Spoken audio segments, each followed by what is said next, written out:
Hey, what's going on, everybody? This is Joshua Ingalls, and I'm really excited. I've got Gustavo Garza here. He came all the way from Houston to be with me today, and he's in beautiful Chicago, and he brought some of that Texas heat. Garza?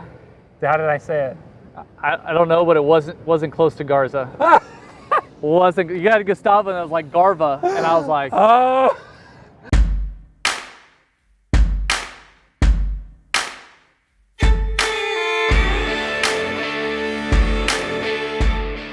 Hey, what's going on, everybody? This is Joshua Ingalls, and I'm really excited. I'm on my way to O'Hare Airport to pick up Gustavo Garza. He's flying in from Houston, Texas to do an interview.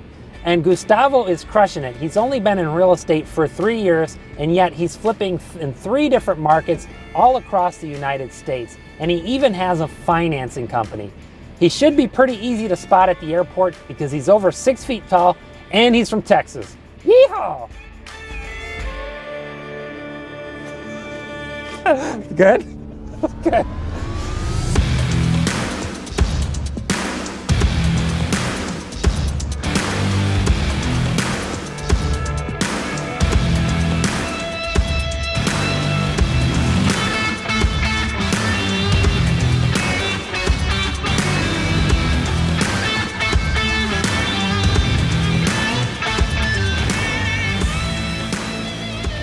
Hey, what's going on, everybody? I'm here with Gustavo Garza. He came all the way from Houston. I'm really excited. Thanks so much for coming out to Chicago and bringing some of that heat with you. well, thank you, Joshua, for having me. I mean, this is a beautiful view. I can't wait to have, explore the city and whatever you have planned for today.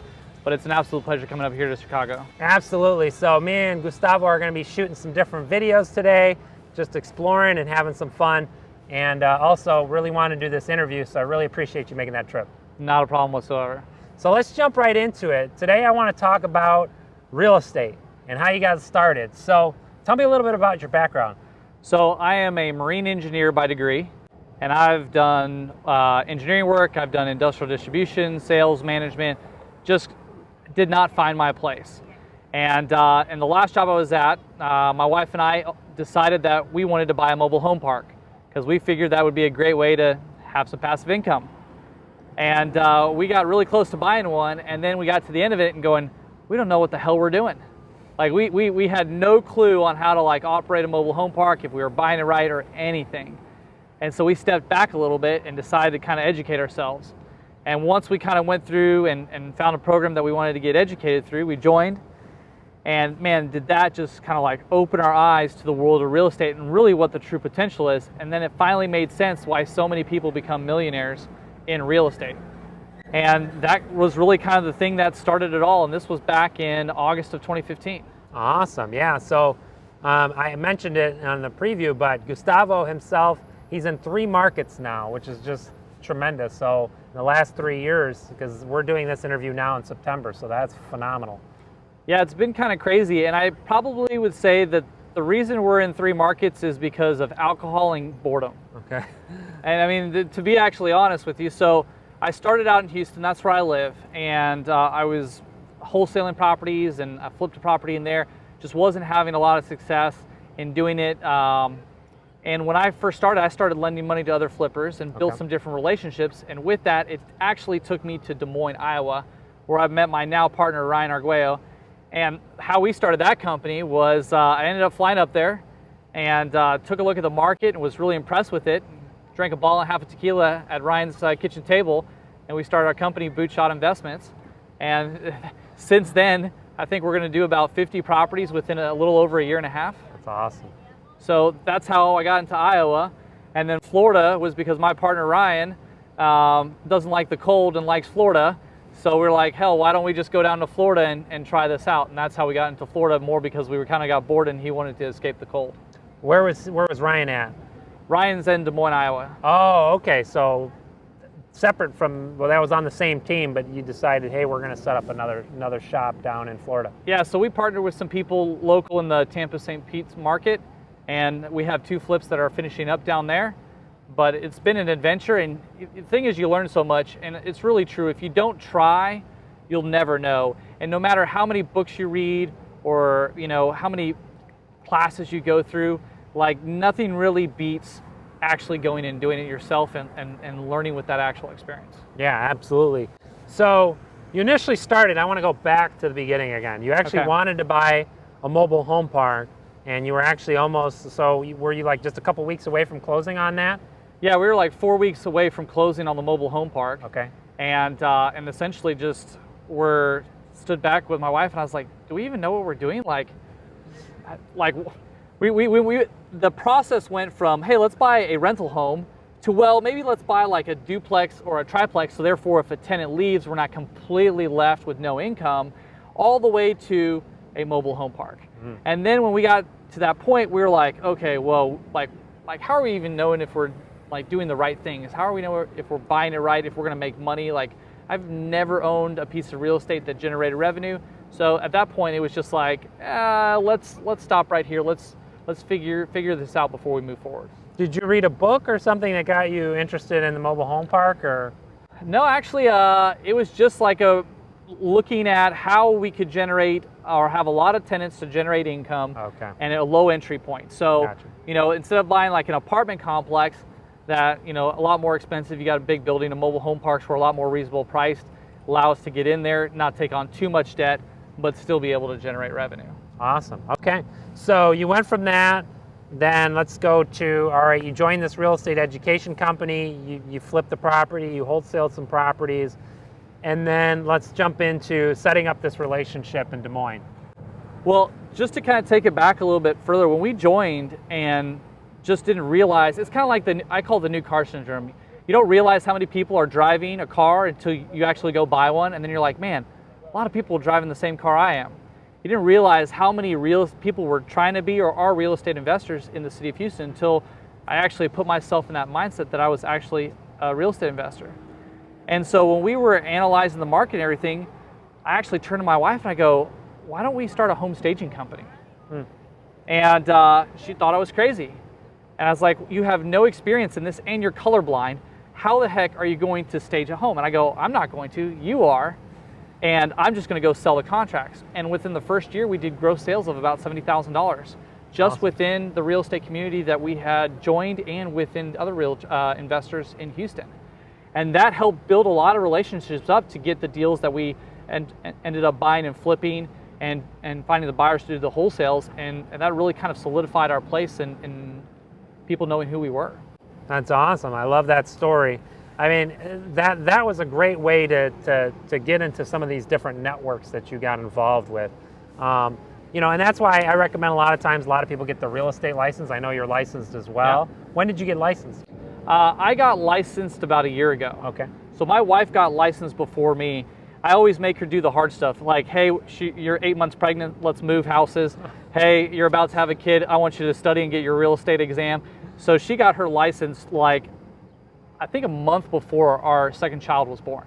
Okay. And so she has been like an amazing support in helping us grow this business and do a lot of the stuff that has needed to be done. And without like her help in that, it would have been very difficult. But yeah, it's the network that we established out of it helped us raise private capital because people knew us. We had built the relationship, so they helped fund our first deal. So some of the people that we staged houses for on their flips funded our first deal. And our first deal came from another wholesaler that I had met that I had staged some of their houses, and we got our first deal from that. So everything was coming from the network that we had built from the staging, and so that was pretty incredible.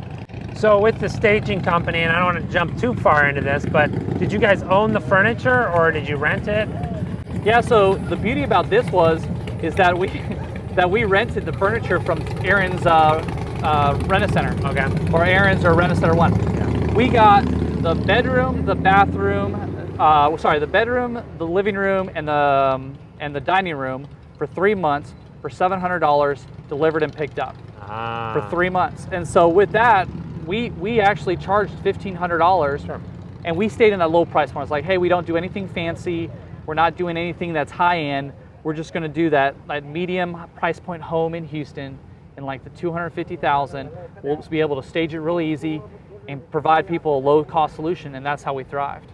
Yeah, I mean, if you think about it, $1,500 for staging, I mean, it's, at least in Chicago, it's pretty much unheard of. So You being able to do that, you kind of undercut the market, and then it got your foot in the door. So it was a way for you to provide value to those people because you were probably the cheapest, one of the cheaper options for them, and yet getting your foot in the door with a lot of these investors.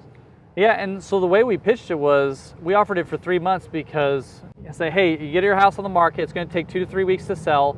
If it's 30 days to close, you're in there for almost 2 months. And if for some reason that contract falls through, you've got another month to be able to get it back on the market, show people, get another contract before you have to pull the stuff out. Because a lot of stagers would only do 2 months. And 2 months is a very short period of time because usually the furniture is out, and if something happens with the contract, you know, they're left with an empty house that they have to show. Yeah, that's great. So, all right, so you started a staging company, and that's how you got your initial deal. So tell me about the first deal you actually flipped. How did you raise the money? How did you do the construction on that? So the first deal we got, we raised the capital from people that we had staged a home for. Okay. And so they funded the deal. It actually came to me from a wholesaler that said, hey man, you ready to do your first flip? And I was like, yeah. He goes, all right, here's your first deal. That was how I picked up my first deal. Nice. Yeah, $0 marketing dollars on that one. Nice. And so we got into this neighborhood. It's a heavy rental neighborhood, so it's going to go for a landlord. So we weren't looking to do too many repairs. But as we were cleaning up the landscaping, because there was just so much brush and the grass was overgrown, I kept on getting calls from the HOA. Said, hey, there's mattresses, there's shopping carts, there's all this trash in your yard. I'm like, what are you talking about? It's like, yeah, if you don't get it cleaned up, we're gonna fine you.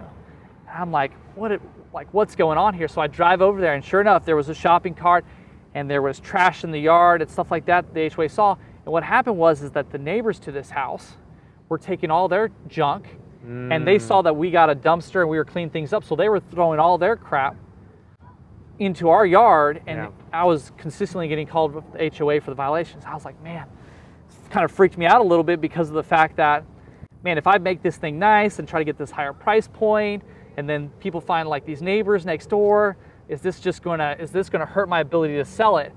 And so at that point, I kind of shifted a little bit because my initial plan was that I was actually going to rehab the entire house and throw it up on the market and sell it to a landlord and make X amount. I ended up just doing a quick little like prehab, cleaned up the landscaping, ripped everything out, cleaned it, just pretty much just made it where whoever wanted to come in could finish it out, and ended up selling it as quickly as I could because I was just paranoid about the neighbor and the HOA, and if things progressed and they were starting to build some new houses down the street, that could have all just kind of accumulated to not leading to a good sales price.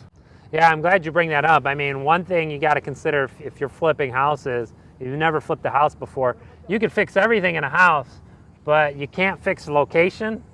So if you back up to a railroad tracks, you're on a busy street, you can't fix that, and you can't fix your neighbors. No, you can't. So when you're evaluating deals, those are definitely two things you definitely need to look at. What do the neighbors' houses look like?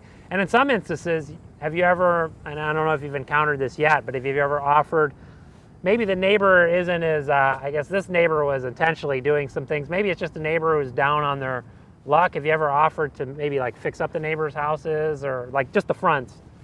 So this house next door to us was a rental house. Okay. Oh, and the people next door, they did not give,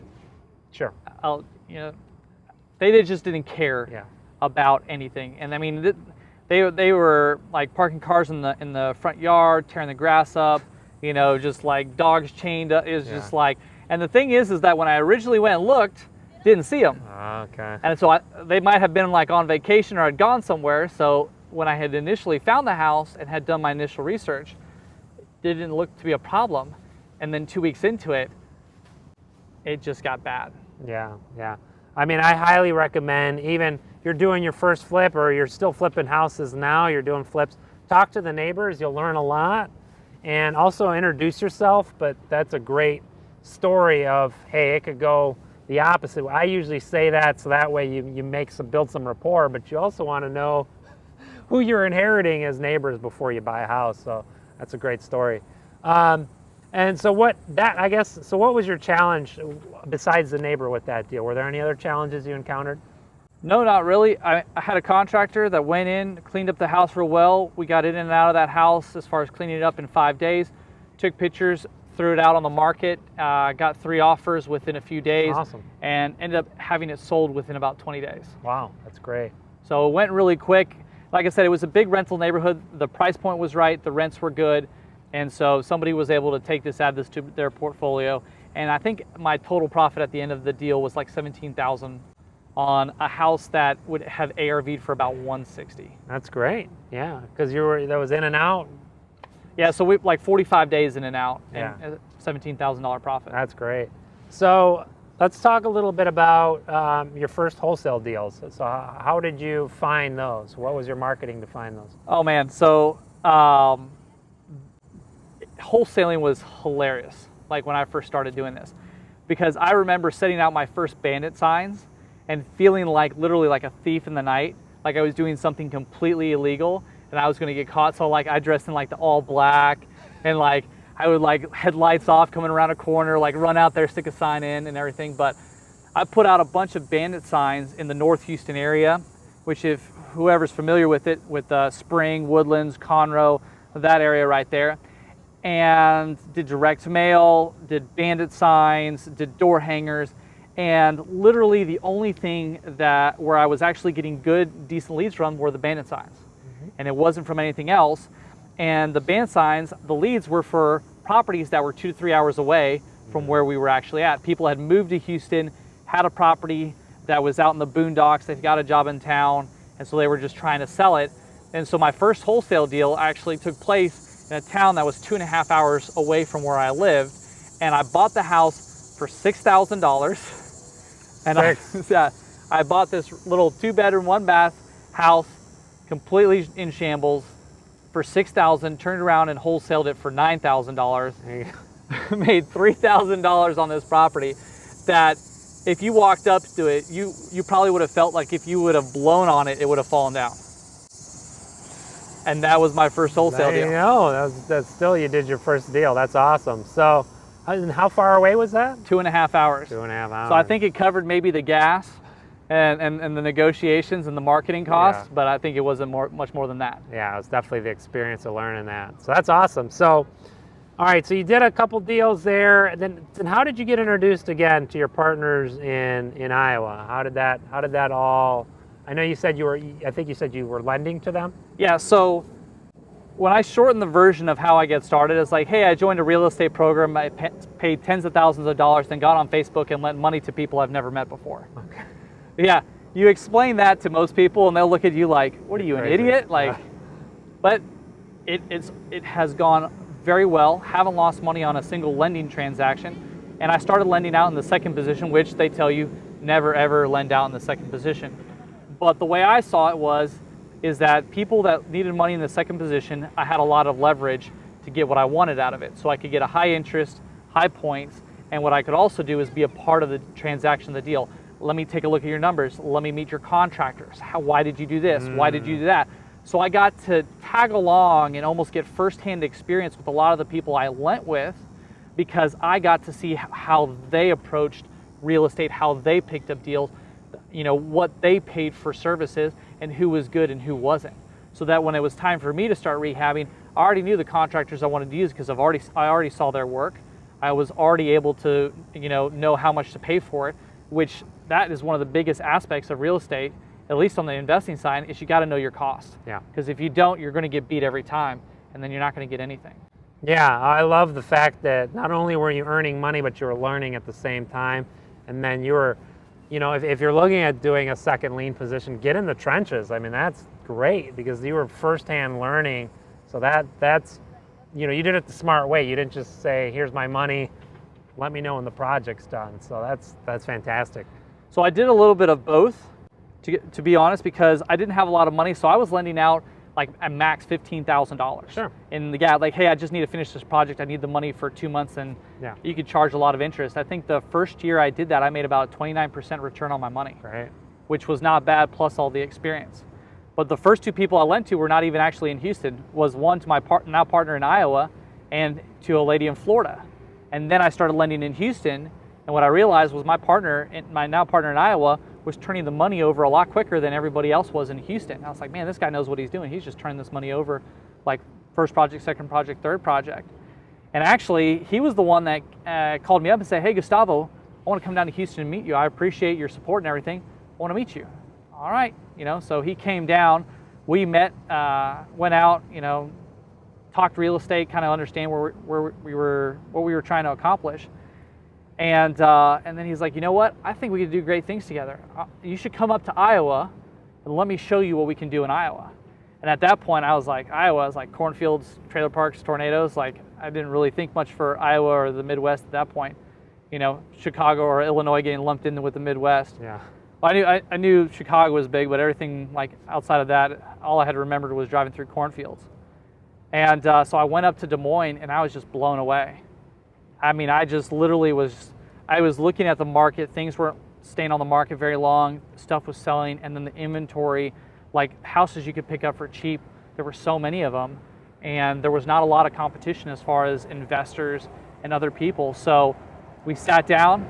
Ryan had just gotten back from Cancun or from Mexico, and he had bought this boot and some bottles of tequila. So he's like, hey man, do you want to try tequila? I was like, yeah, sure. And I go, well, are you going to drink it the American way or the Mexican way? He goes, what's the difference? Well, Americans shoot it and Mexicans sip it. It's like, all right, well, let's do it the Mexican way. So we ended up sitting at his table, chips, salsa, and 2 bottles of tequila, and a bottle and a half later, we're sitting there, pouring our guts out to each other and be like, you know what? We should start a company together. He's like, yeah, that sounds like a great idea. Well, what should we call it? So we're staring at this boot that's sitting on his table that he got from Mexico. He's like, well, what about Boot Shot Investments? And I'm like, dude, I love it. 8 days later, the company was born and we started doing business together. So, man, that's an incredible story, because you literally, not even being in Iowa, you literally set up a marketplace in Iowa. So what does your involvement look like for that business and what you guys are doing? So I will absolutely claim that I don't know the market as well as my partner does. And he is an absolute beast in that market. I have never met somebody where I have literally called him, say, hey, we have X amount of money. I need you to pick up like 2-3 deals on Monday. By Friday, he's got 2 or 3 deals in order for us to put that money to. He can pick up properties like I've never seen before. And so the way our partnership is set up is I do a lot of the brand management, social media, and I raise capital for the projects. He is very involved with his kids' sports and stuff like that, so he doesn't want to travel. So I go to a lot of real estate conferences and everything to go, put our name out there and raise capital. But he handles the acquisitions, the rehabbing, and the selling on that side, and we essentially just split the profits on the deals. So now let's talk about opening up Tampa, I think you mentioned, in Florida. So is that somebody in the company that was in Iowa with him? Who went to Tampa? No, Tampa's purely remote. We partnered up with other people in there. So Ryan is still in Iowa, and I'm still here in Houston. And we found some people that brought us some good deals from wholesalers, and so we decided to jump on it. And we've partnered with some people down there that help put some skin in the game on some of the projects. And so we're getting those rehabbed. One is in Tampa, which will be coming up on the market here within a month. And it's about a 400,000 ARV. And the other one is a 1.3 million ARV in the historical St. Petersburg. And I remember this conversation because it just kind of blew me away. We were down there in Tampa. We did some video at the house that we bought and everything. And I had just flown back, and my partner had stayed down there for a while. He called me up. He's like, hey man, we got a great lead on this house in St. Petersburg. Hey man, it's like purchase price 600, $200,000 rehab, ARV 1.3. I'm going to check it out. He's like, all right, man. Well, hey, let's make sure. Let's go through the numbers because this is a high price point, and let's make sure we know what we're doing with this. And then I think like an hour later, I got a call from my partner going, hey man, I just signed the contract. We're buying this house. We're flipping it. And I was like, all right, I guess we're doing this. Yeah. And that's how we essentially got our second project in Florida. So the thing is sometimes like when the numbers work and you have a lot in your favor, you just have to go for it sometimes. And so that's what we decided to take a chance on. We have learned so much from these 2 flips in Florida. I mean, more than I could ever care. Like everything what we've done prior, I have learned more doing these 2 flips in Florida than anything else. And it has been such an eye-opening experience. And really builds a massive amount of respect for the people who are really doing multiple houses in different markets. I mean, these guys, you have to have such a team and accountability in place in all these different markets to manage that, or if you're doing it remotely. And so just hats off for the people that are just crushing it doing that remote, because man, after these two, we're going to kind of reevaluate, like, do we want to continue? Do we want to just take on one project at a time and really kind of figure out who we want to do that business with? Or do we even want to continue, or was it just too much headache and just not worth it for the scale that we're at? Let's talk through, you know, you're definitely doing some awesome things. You're in 3 different markets. What are some of the challenges with juggling Houston, Tampa, and Ohio? Because that, and all the other businesses you're doing too. So I think the biggest thing is that for me, my mind just doesn't shut off. So I'm like always thinking about it, messaging and everything like that. And so sometimes just like a delay in communication. The thing is, I believe anything is possible if the communication is there. When you don't have communication, then that's when things really start to crumble, because then trust gets lost. Why aren't they responding? Like, what's happening? You know, why can't I get an answer? Do you know what's going on? Every time I can't get a hold of somebody, or if I don't have an update, or if I don't believe things are going on, am I going to buy a plane ticket, fly down there, spend a few days there, and then come back? Am I going to add that cost to that business? So a lot of trust and communication has to take place. And that's probably the hardest aspect of it, is finding people that are kind of at that same level of intensity that you are. Because if not, then it hurts, or you just have to understand it. And I think that's one of the biggest things for me. Like, I run at like 110 miles an hour when I'm trying to manage all this stuff. And I got to understand, like, you can still get the job done. You don't have to run 110, but the way my mind works, it's just like, if I don't take care of it at that moment, I'll probably forget about it, or it'll just get put to the back of the list. And I try to take care of everything as quickly as possible. And not everybody's that way. Yeah. And so it's been a very big personal development experience for myself, because I've had to calm myself down quite a bit and really kind of put the systems in place and have trust in that, in order to know that, hey, things are going to be okay, just calm down. And then sometimes I really have to just like take some deep breaths and just calm myself down, because I'll get worked up because I'm very passionate about it.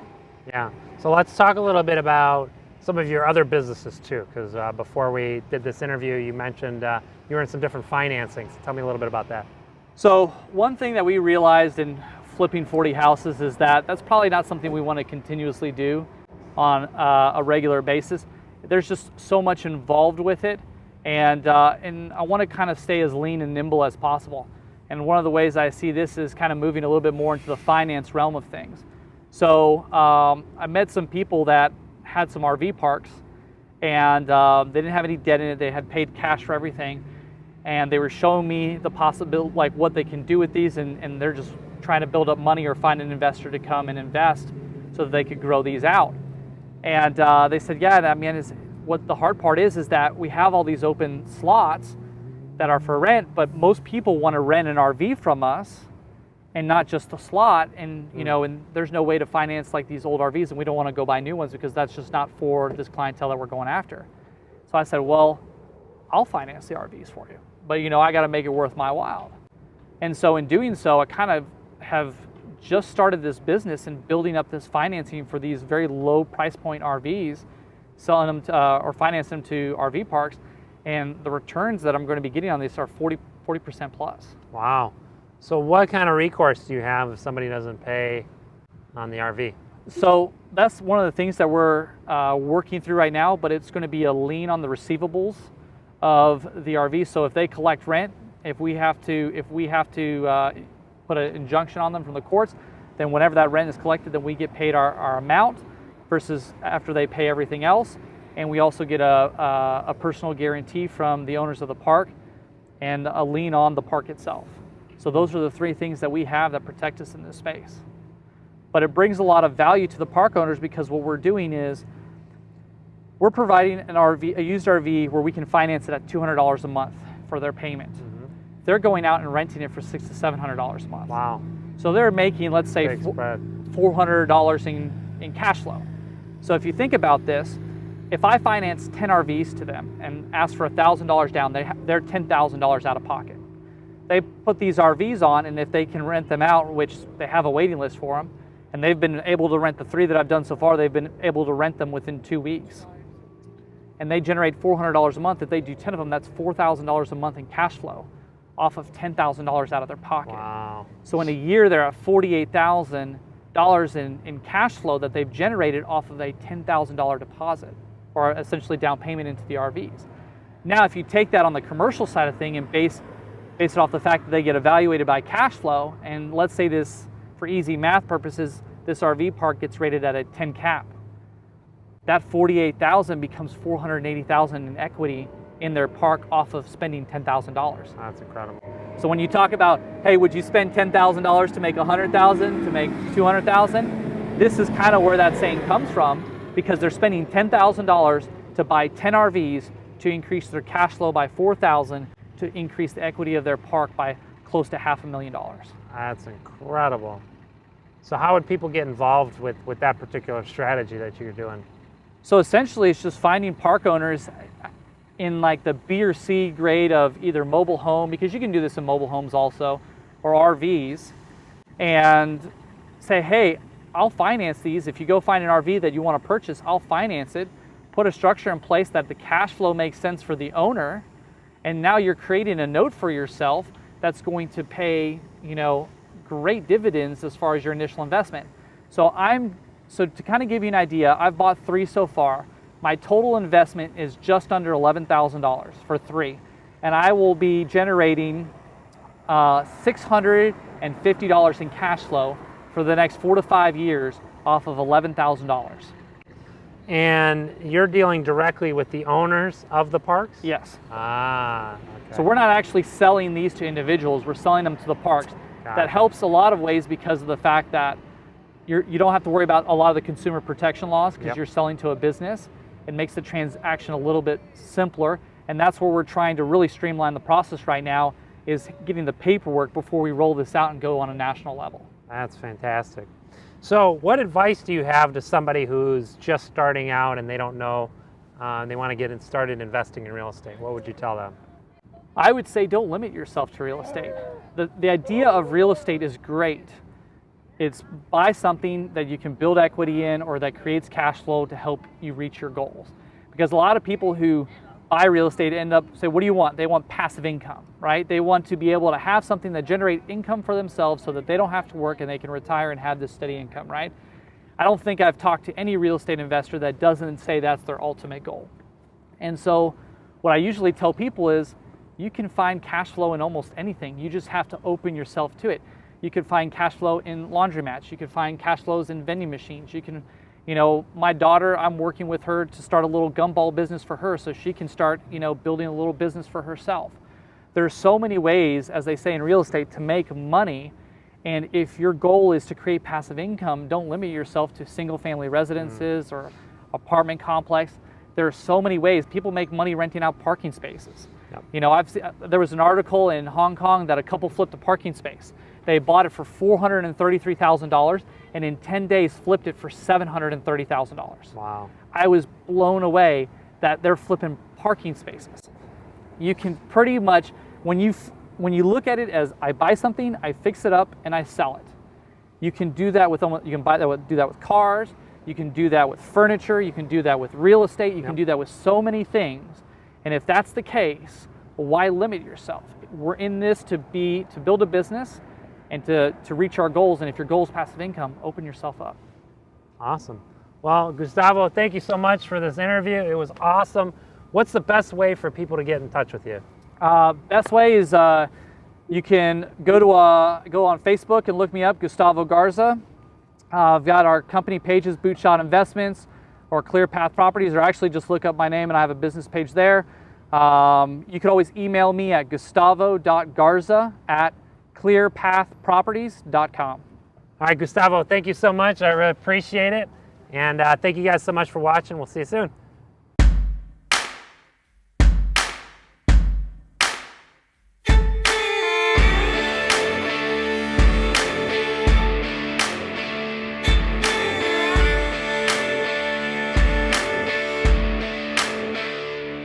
Yeah. All right, cool. Gustavo Garza. Sorry about that. And you know, if you could throw in a little Spanish accent, Gustavo Garza. Gustavo Garza. Gustavo Garza. Gustavo Garza. You mean Gustavo Garza? Got it? Yeah, we're good. Got it good? We're still recording? Oh, all right, we're getting all that. Yeah, these are the bloopers. Shit talking, okay. Yeah. Thanks so much for watching. I hope you enjoyed the interview. Make sure to keep your eye out for our next video, which is a skit called The Basic Realtor. It's really funny, and I know you'll enjoy it. Make sure to like, share, and subscribe this video so you stay up to date with all of our latest content. I'll see you soon. That's it. Call it a day.